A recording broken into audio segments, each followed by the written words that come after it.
رہتا، نہ وہ خلوص رہتا، نہ علم کا اثر رہتا۔ جب صحبت ہی خراب ہو جائے گی، ماحول ہی خراب ہو جائے گا، تو پھر وہ دانشوری کہاں سے آئے گی؟ وہ دفن ہو جاتی ہے بیٹا۔ کتابیں پڑھ کے بھی آپ کی زبان پہ وہ الفاظ نہیں آ پاتے، اور آپ کی سوچ وہ پیدا ہی نہیں ہو پاتی جو ہونی چاہیے ایک طالب علم کے دماغ میں۔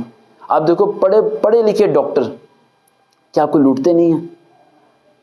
آپ تو کہتے ہو تعلیم شعور دیتی ہے، وہ شعور کہاں گیا ان کے پاس ہے؟ پڑھے لکھے لوگ کیا ملک پہ قبضہ کر کے نہیں بیٹھے ہوئے ہیں؟ سب کو پتہ ہے۔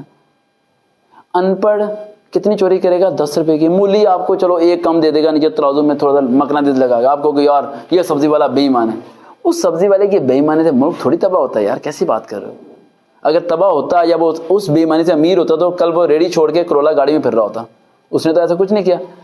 غریب لوگوں کی بے ایمانی سے فرق نہیں پڑتا، پڑھے لکھے قابل ترین امیر لوگوں کی بے ایمانی سے فرق پڑتا ہے۔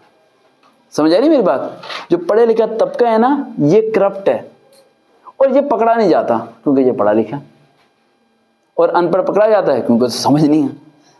سمجھے؟ بڑے سے بڑا وکیل دیکھ لو، جج دیکھ لو، آپ بڑے سے بڑا پولیس کا افسر دیکھ لو، آپ کسی ڈپارٹمنٹ میں جاؤ، آپ کو کہ سر جی اس نے سی اے کیا ہے، اس نے یہ کیا ہے، اور وہی سب سے بڑا کرپٹ بھی ہوگا، کیونکہ وہ اپنی پڑھائی کے ذریعے کیا کرے گا؟ کرپشن بڑے اچھے طریقے سے کرے گا اور پکڑا بھی نہیں جائے گا۔